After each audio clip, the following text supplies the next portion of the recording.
요즘 시장 분위기 심상치 않다는 거 아마 구독자님들도 피부로 느끼고 계실 겁니다. 바로 바이낸스를 포함한 해외 거래소들이 한국에서 전면 차단되는 흐름이 현실화되고 있다는 점이죠. 한국 시장을 둘러싼 규제의 파도가 예상보다 훨씬 더 빠르고 훨씬 더 강하게 몰아치고 있습니다.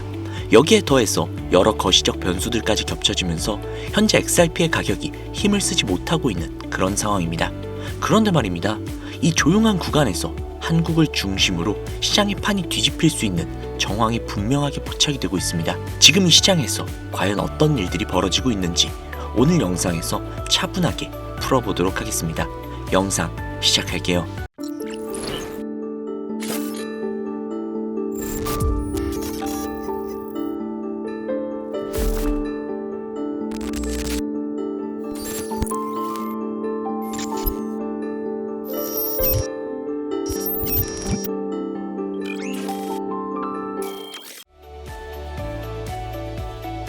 이미 며칠 전의 일이었죠. 구글 플레이 스토어에서 바이낸스, OKX, 비트겟 같은 메이저 해외 거래소 앱들이 한국의 가상자산 사업자 요건을 충족하지 못했다는 이유로 1월 28일부로 전면 퇴출된다는 공식 발표가 나왔습니다.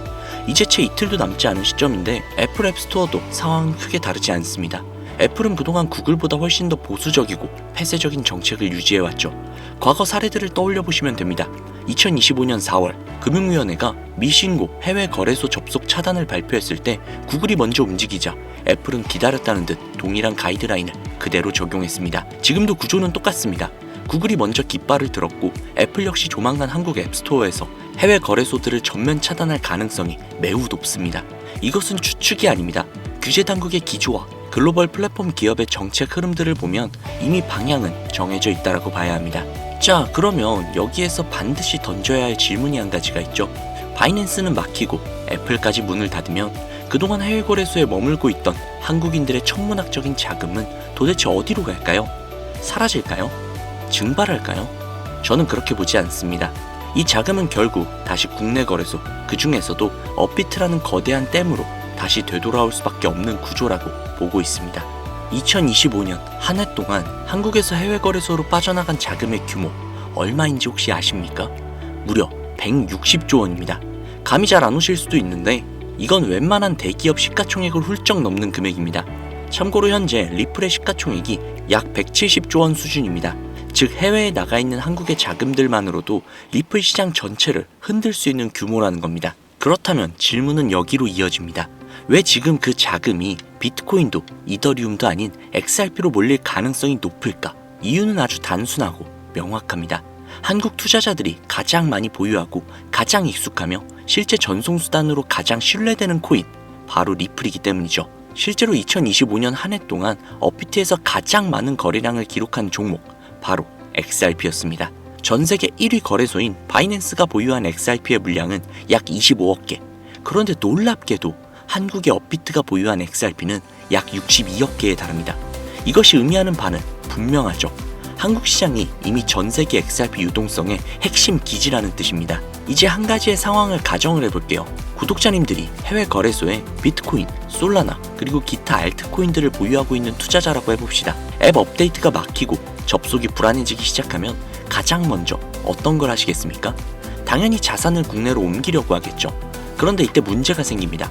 비트코인은 전송 수수료가 비싸고 속도 역시도 느리죠. 이더리움은 가스비 변동성이 매우 큽니다. 반면에 XRP는 어떻습니까? 전송 속도도 빠르고 수수료 역시 저렴하고 한국 거래소에서 언제든지 현금화가 가능하죠. 그래서 실제로 해외 거래소에서 자금을 옮길 때 XRP가 표준 전송 수단처럼 사용되고 있는 겁니다. 이건 전문가들만 알고 있는 비밀이 아닙니다. 이미 시장의 상식이 되어버린 구조죠. 여기에서 진짜 중요한 이야기가 나옵니다. 해외 거래소 접근이 차단이 되면 국내와 해외를 잇는 차익 거래 통로가 좁아지게 되겠죠. 그 결과가 어떻게 될까요? 국내 거래소 안에서만 자금이 도는 이른바 가두리 장세가 형성이 될 가능성이 커집니다. 2025년 11월 업비트 입출금 이슈 당시 우리가 어떤 장면들을 봤었는지 기억들 하시나요? 이번에는 그 규모가 비교도 안 될 만큼 커질 수도 있습니다. 대한민국이라는 거대한 시장 자체가 글로벌 유동성으로부터 부분적으로 격리될 수 있기 때문이죠. 오늘의 이야기 핵심만 딱 3가지로 한번 정리해 보도록 하겠습니다. 첫 번째, 유동성의 강제 귀환. 해외 거래소 차단으로 160조 원에 달하는 한국 자금이 갈 곳을 잃게 됩니다. 그 이동 경로 중심에 전송 효율이 가장 뛰어난 XRP가 있습니다. 두 번째, 업비트라는 XRP의 심장. 전 세계에서 XRP를 가장 많이 보유하고 있는 거래소는 바이낸스가 아니라 바로 대한민국의 업비트입니다. 이미 유동성의 중심이 한국에 있습니다.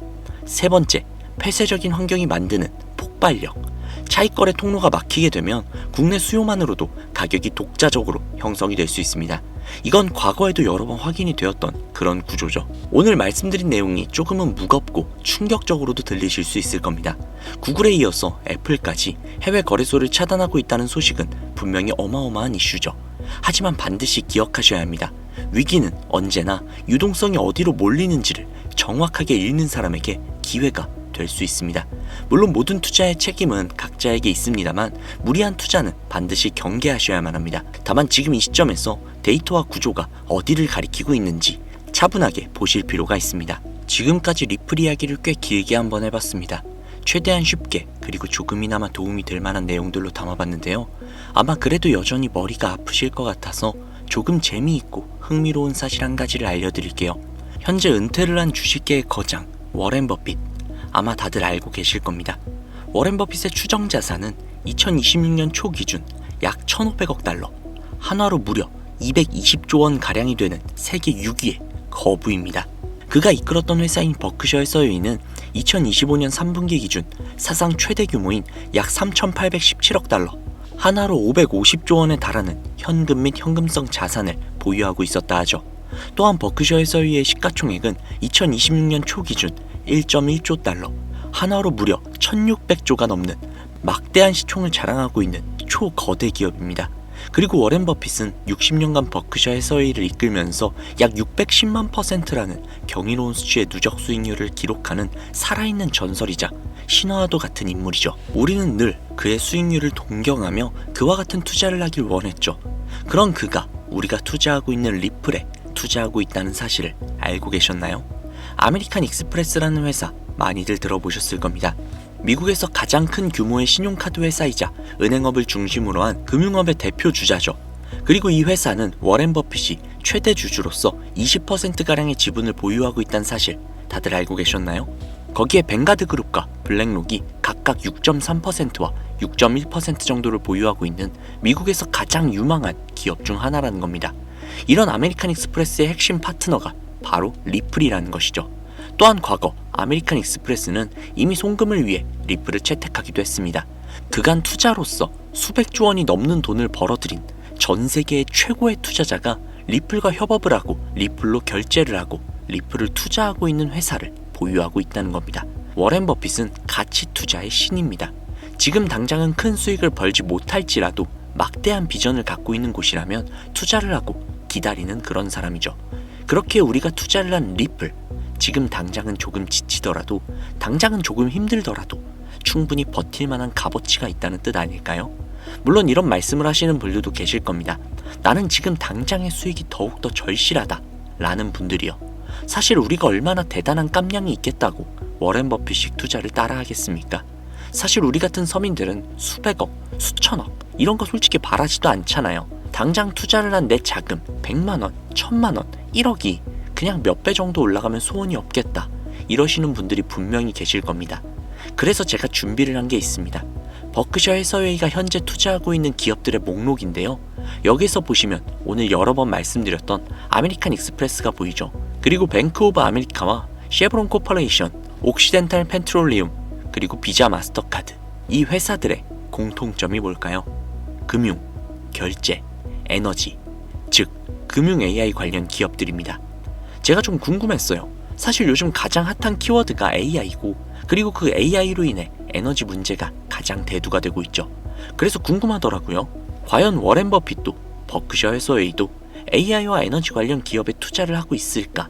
그런데 꽤나 큰 비중을 투자를 하고 있었고, 그렇다면 저 AI와 에너지 관련 기업들도 어딘가에는 분명히 투자를 하고 있지 않을까 하는 궁금증이었죠. 그래서 알아낸 것이 리플에 투자하고 있다는 것이어서 이렇게 영상을 제작을 해서 우리나라의 리플 홀더분들에게 걱정하지 마시라고 말씀드리고 싶었던 거고요. 그런데 말입니다. 이 기업들이 투자를 하고 있는 공통된 코인이 리플 말고 또 있더라고요. 그것도 조금 생소한 코인이었는데 국내 거래소에도 상장이 되어 있는 코인이었습니다. 그래서 해당 코인에 대한 정보를 찾아보니 올해 2월 7일 코엑스에서 열렸던 2026 블록체인 컨퍼런스에서 소개가 된 적이 있는 금융 AI 관련 코인이었습니다. 해당 코인은 최초의 설계부터 은행, 정부 기준에 맞춰서 설계가 된 코인이며 금리, 환율, 주가, 채권, 실물자산 데이터 등등을 블록체인으로 안전하게 전달하는 코인이었죠. 또한 블랙록과 스위프트, 은행권이 실제로 사용 중에 있는 코인이며 AI가 사람 대신 자동으로 거래와 예약, 협상이 가능한 에이전트 구조를 갖고 있는 코인이었습니다. 실제 국내 거대 거래소에도 상장이 되어 있으며 AI를 통해 교차 검증까지 완료를 했습니다. 심지어 이 코인의 예상 상승치는 무려 20배! 이 막대한 수익을 올릴 수 있는 코인을 구독자님들께 공유해드리도록 하겠습니다. 단 저도 조건이 한 가지가 있어요. 그간 제가 구독자님들에게 아무런 조건 없이 금전적인 요구 없이 항상 정보를 공유해드렸다는 거, 제 영상을 오래 보신 분들이라면 아마 다들 아실 겁니다. 그렇지만 이번 한 번만큼은 제가 요청 좀 드릴게요. 바로 제 채널에 구독과 좋아요 그리고 댓글입니다. 상단부에 제 개인 번호 보이시죠? 이 개인 번호로 문자에 코인이라고 적어서 보내주시고 나서 댓글에 신청했습니다 라고 남겨주시는 분들께 제 채널 구독자님이 맞으신지 확인 후에 해당 코인에 대한 정보 바로 보내드리도록 하겠습니다. 조건 간단하죠? 제 채널의 구독과 영상의 좋아요를 누르시고 문자를 보내신 뒤 댓글만 적어주시면 됩니다. 저는 정말 다른 거 필요 없어요. 제 채널이 커져서 더 많은 분들에게 더 양질의 정보, 확실한 수익을 가져다 드린다면 저는 그걸로 만족합니다. 그러니까 잊지 마시고 반드시 정보 받아가셨으면 좋겠습니다. 요즘 같은 시장 버티는 게 능사가 아닙니다. 흐름에 맞춰서 대응을 해야 하는 그런 시장입니다. 오늘 영상 끝까지 보신 분들은 이 변화를 이미 느끼고 계실 거라 생각합니다. 오늘도 영상 시청해주셔서 진심으로 감사드리며 다음 영상에서는 더욱더 도움이 되는 내용으로 찾아뵙도록 하겠습니다. 감사합니다.